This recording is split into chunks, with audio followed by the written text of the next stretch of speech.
¿Cómo les va? Iniciamos una nueva semana aquí en la UNAM Responde, por supuesto, atentos a lo que ocurre con la pandemia que cumple ya 9 semanas a la alza, siendo los estados de Baja California Sur, el Estado de México, la Ciudad de México y Quintana Roo, algunas de las entidades con mayor número de contagios activos. Es momento de seguirnos cuidando y de seguir aplicando las medidas que ya conocemos y que hemos aplicado a lo largo de más de 2 años de pandemia y de crisis de salud. Y también les recordamos que están abiertas nuestras distintas vías de comunicación para que sigamos haciendo juntos este programa. Están apareciendo en este momento en su pantalla para que ustedes decidan cuál prefieran. Y bueno, como cada lunes, comenzamos el programa con el análisis que nos hace el doctor Carlos Rosales semana a semana. El día de hoy nos habla sobre la inmunidad de rebaño en el caso particular del virus del SARS-CoV-2 como estrategia de protección.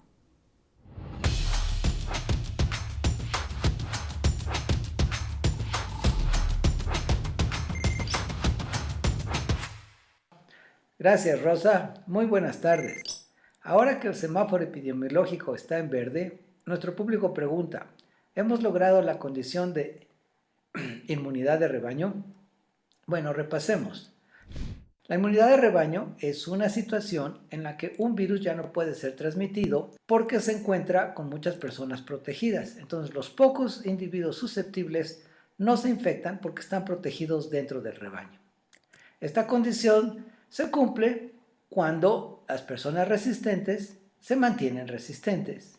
Las personas resistentes también ya no pueden transmitir el virus. Desafortunadamente, se ha visto que estas condiciones no se cumplen para el virus SARS-CoV-2. La inmunidad de los anticuerpos va bajando con el tiempo y se ha demostrado que los individuos vacunados pueden todavía transmitir el virus. Por lo tanto, los científicos ya no creen que la inmunidad de rebaño es una estrategia adecuada contra la COVID-19. En teoría, la inmunidad de rebaño se podría lograr si todo el mundo se vacunara cada 6 meses, lo cual es imposible. Entonces, por ahora, lo único razonable es que las personas vacunadas y los que ya se han recuperado estén protegidos para no desarrollar una enfermedad grave. En todos los casos, lo mejor es evitar infectarse, y esto es, las condiciones de higiene y de distanciamiento social deben seguirse manteniendo en la medida de lo posible. Cuídese mucho, de esta manera se reducirán las infecciones y estaremos todos más protegidos. Gracias. Hasta luego.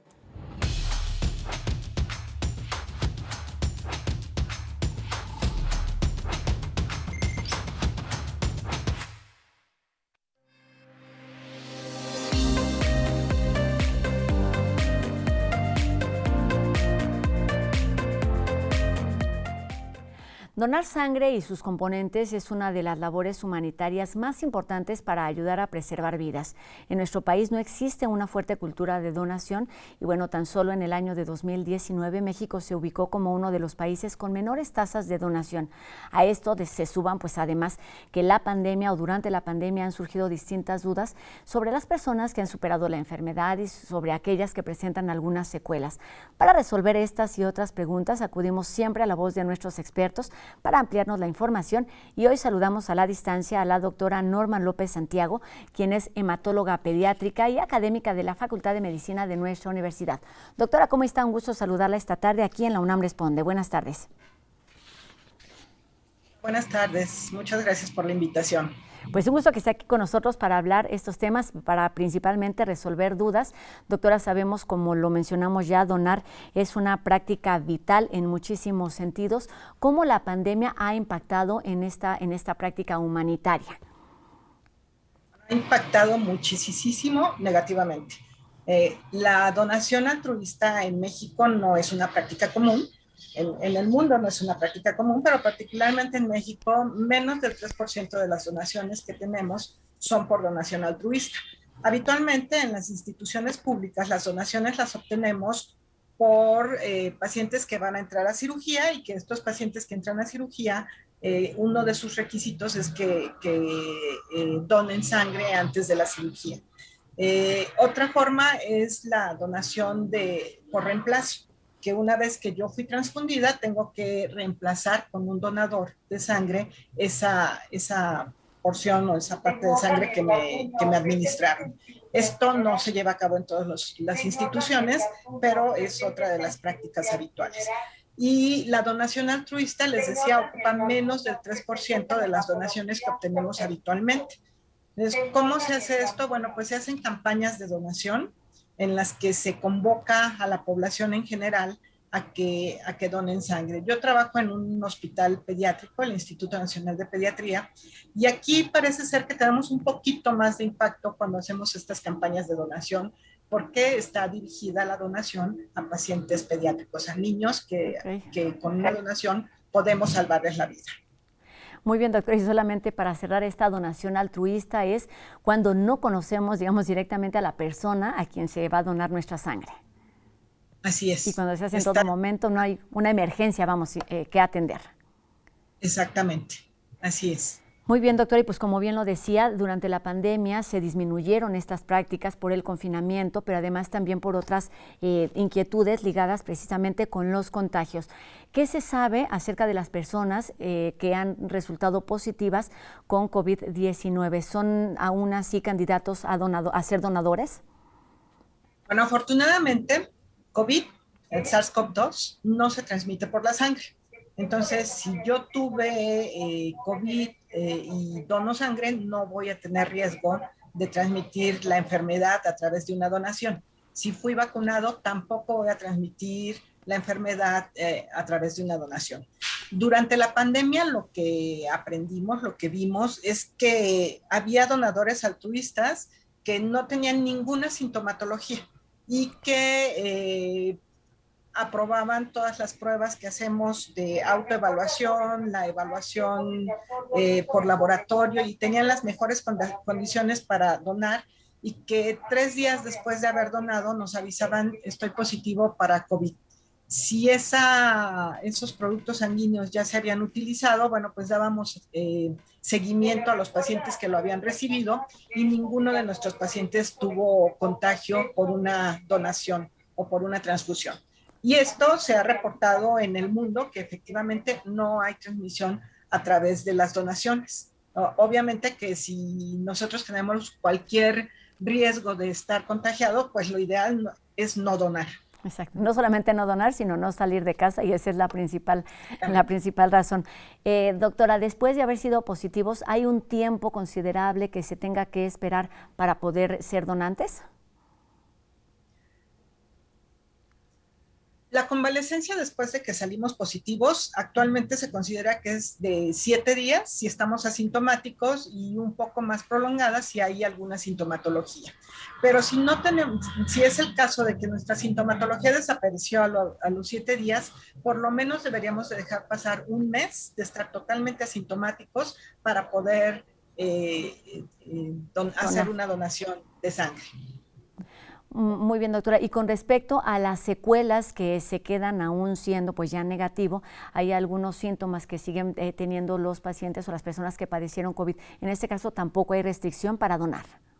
En ese caso, sí, la restricción es más que por la donación, por el paciente. Okay. Si yo tengo secuelas respiratorias en donde todavía tenga requerimientos de oxígeno, o que tenga todavía una mayor frecuencia respiratoria o una mayor frecuencia cardíaca, como datos de inflamación ya no activa, sino como una secuela de la inflamación que produce el virus, ahí por cuidados del propio individuo está indicado no donar.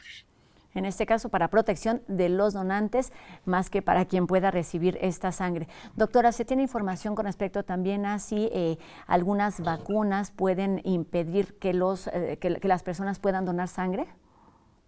En términos generales, todas las vacunas tienen restricción para donar sangre durante algún tiempo. Lo que se decía tradicionalmente es que durante un mes no debería de haber la posibilidad de donación. Para algunas vacunas, dependiendo de cuál es el vehículo de la vacuna, si son virus vivos atenuados o si es RNA, como en el caso de algunas de las vacunas de SARS-CoV-2, o si son solamente toxoides, dependerá del tipo de vacunas, el tiempo para poder donar, que va entre 1, 3 o 6 meses después. Y eso lo podemos saber de acuerdo a la vacuna que recibimos. A la vacuna que se recibió, claro.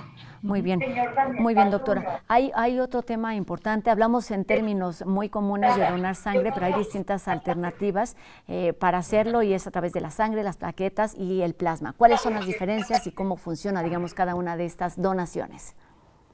Perfecto. Cuando nosotros donamos sangre total, es decir, que nos ponen una jeringa, una aguja y eso va a una bolsa colectora de sangre y estamos donando sangre total, esa sangre total se fracciona en tres diferentes fracciones. Componentes, exactamente. Uno son las plaquetas, donde obtenemos alrededor de 10 a 15 mililitros de plaquetas. Otra es el plasma, en donde obtenemos más o menos 250 mililitros de plasma y el concentrado eritrocitario, que son exclusivamente glóbulos rojos y que constituye alrededor de 250 a 300 mililitros de glóbulos rojos. Entonces, cada uno de los componentes, uno tiene plaquetas, el plasma lo que va a tener son principalmente proteínas y proteínas de la coagulación, sobre todo, que es lo que más nos interesa del plasma, y los glóbulos rojos que se encargan de transportar el oxígeno. Cada uno tiene indicaciones para transfundirse y entonces esto lo podemos obtener cuando donamos sangre total. Pero tenemos opciones de donar solamente plaquetas en donde obtenemos una cantidad de 250 a 300 mililitros exclusivamente de plaquetas, o tenemos la posibilidad de donar solamente plasma, en donde podemos donar hasta 450 mililitros de plasma en promedio. Y en México la práctica de donar exclusivamente glóbulos rojos no es algo común, pero también se puede hacer, sobre todo para el tratamiento de algunas condiciones como anemias hemolíticas hereditarias. ¿Cuál es la diferencia entre donar sangre total o donar una de las fracciones? Bueno, ya les dije, la sangre total la vamos a dividir en fracciones, pero si queremos utilizar plaquetas para un paciente, bueno, un paciente necesita alrededor de 4 donadores para tener una cantidad suficiente de plaquetas cuando las requiere. Entonces necesitaríamos 4 donadores, mientras que si donamos exclusivamente plaquetas, un solo donador puede dar suficientes plaquetas para uno o incluso en el caso de pacientes pediátricos para 2 o 3 pacientes, un solo donador. Entonces ahí es una de las grandes diferencias que tenemos.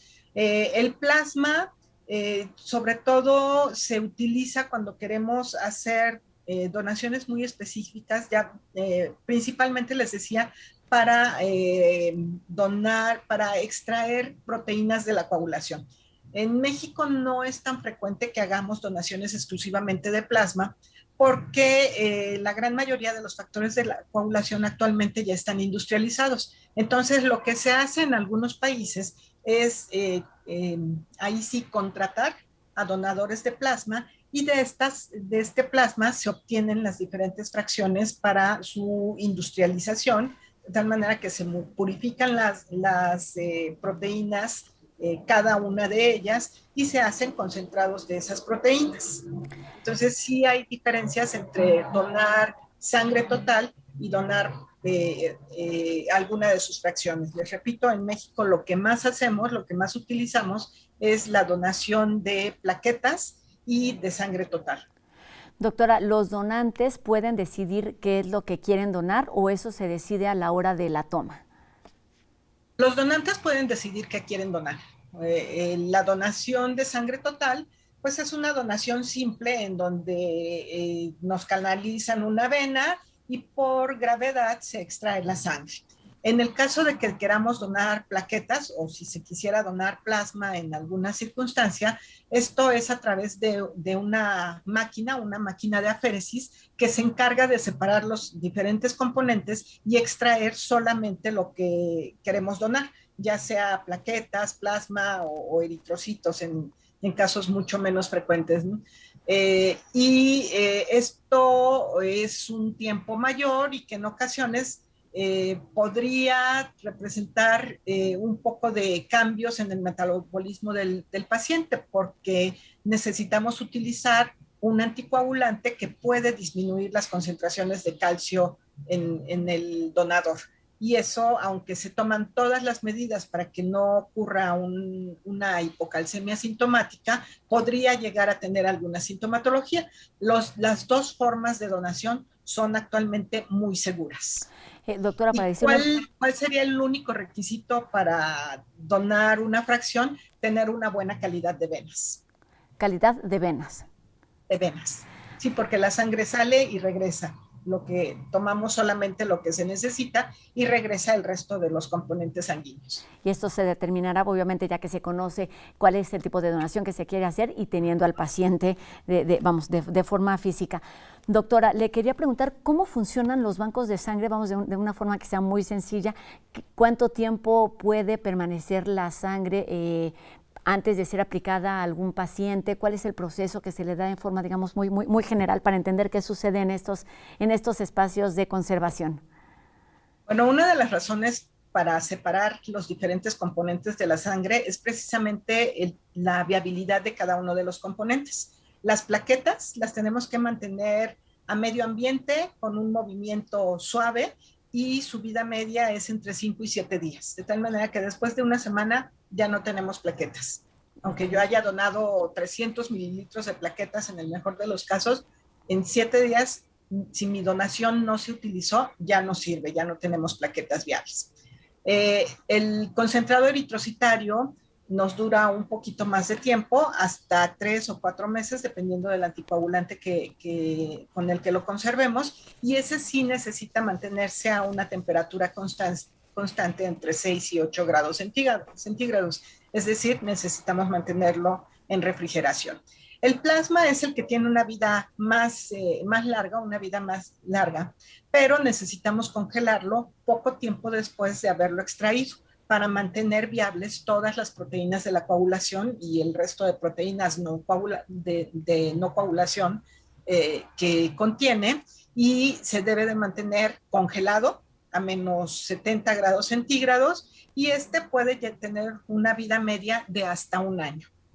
Muy bien, pues condiciones muy específicas y muy particulares para cada uno de los elementos y de estas formas de donación. Nos decía, doctora, pues la donación es una actividad segura para quienes lo practican. ¿Qué es lo que se requiere? También los requisitos se han ido simplificando un poco con el paso del tiempo. Recuérdenos cuáles son y quiénes somos candidatos a ser donadores. Prácticamente todos somos candidatos a ser donadores.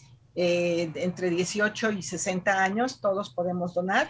¿Qué es importante? Bueno, pues no tener enfermedades crónicas o enfermedades crónico-degenerativas, no ingesta de medicamentos como aspirina, sobre todo, antihipertensivos, que eso, bueno, pues ya nos excluiría porque ya el donador tiene una patología que podría modificarse o complicarse con la donación, es decir, un individuo sano, no tomar aspirina. En las 24 o 48 horas previas a la donación, no tener alimentación rica en grasas, que pueda ser un plasma o una sangre lipémica, que sí modifica el comportamiento de los diferentes componentes, y no se requiere un ayuno. Hace algunos años se decía, si tenemos tatuajes no podemos donar. Ahora ya sabemos que si el tatuaje fue hace más de un año y que tenemos una serología negativa para transmisión de hepatitis, de virus de inmunodeficiencia humana y algunas otras bacterias y virus que se estudian, son negativas, podemos hacer una donación, y prácticamente de antecedentes de infecciones la única que sigue siendo una causa absoluta de exclusión es hepatitis. Exactamente, todos somos candidatos, y además lo que debemos entender es que con la donación lo que pasa es que podemos salvar vidas. Doctora, ¿por qué a pesar de todos los esfuerzos de esta simplificación, de este uso correcto que se le da a las donaciones, no hay una alta cultura de la donación en nuestro país? Recuérdenos, porque además este mes de junio se lleva a cabo generalmente la Semana Nacional del Donante Voluntario de Sangre y sus componentes objetivos, que es una campaña para que todos donemos, que sea, se da información para que podamos acudir de forma segura y confiable. Bueno, una de las razones, efectivamente, el 14 de junio fue el Día Internacional del Donador Voluntario de Sangre, donador altruista de sangre, y bueno, se siguen las celebraciones durante una semana tratando de incentivar la donación. Las causas por qué no hay una donación altruista, bueno, son muchas. La principal es la cultural. La cultura de donación, no solamente de sangre, donación de órganos y otros tipos de donaciones, no es algo que se nos haya inculcado desde jóvenes. Si nosotros vemos la cantidad de donadores altruistas que hay actualmente, pues aunque son muy poquitos, vemos que la mayoría de los donadores altruistas son gente joven, menor de 30 años. Entonces, bueno, esto pareciera que empieza a modificarse, pareciera que empezamos a tener un poquito más de cultura de donación, pero todavía no es algo que se haya generalizado. Otra de las causas son las razones religiosas.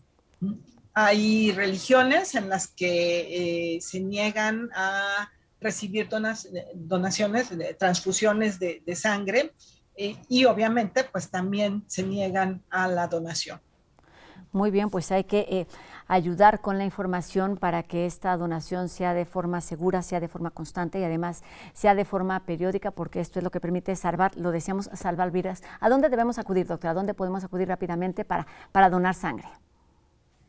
Bueno, prácticamente todos los hospitales de tercer nivel de la Ciudad de México y del resto del país tienen bancos de sangre, y uno puede acudir a ese banco de sangre presentándose con una identificación y como un donador altruista de sangre, y siempre van a ser bien recibidos, siempre y cuando cumplan con los requisitos para una donación segura.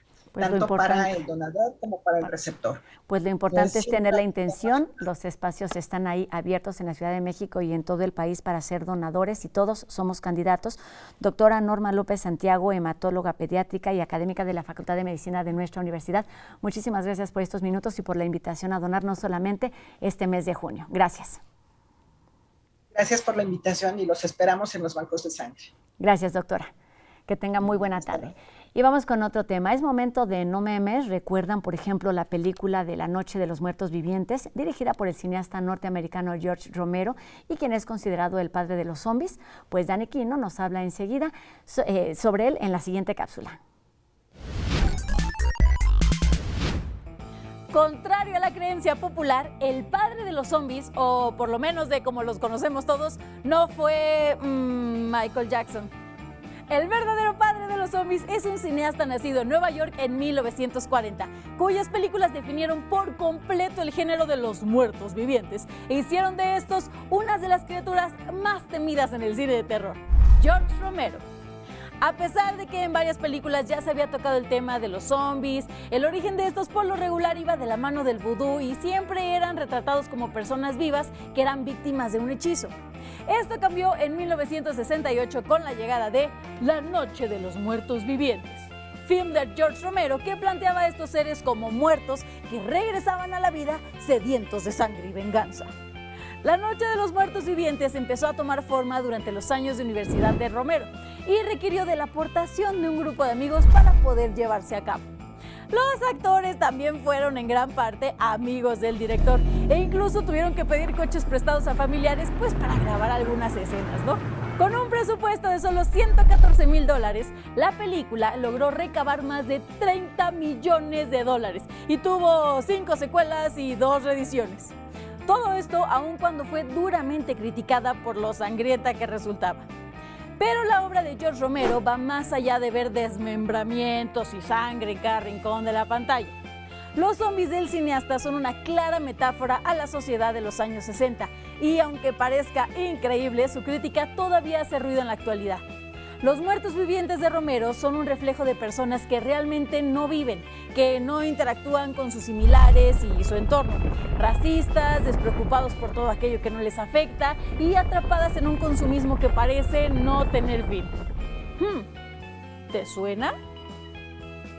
George Romero falleció en 2017 a causa de cáncer de pulmón, pero sus películas son un legado que ha servido de inspiración a directores, guionistas y amantes del cine de terror. Así que no hay duda alguna, George Romero es el padre de los zombies, sí señor. Y si Dani lo dice, hay que creerle. Con esto terminamos nuestro programa de hoy. Los invitamos a que nos acompañen el resto de la semana en punto de las 2:30 en este espacio universitario que atiende pues temas de la pandemia, pero también todo aquello que surge en nuestra universidad. Nos vemos mañana aquí en punto de las 2:30 por TV UNAM. Adiós.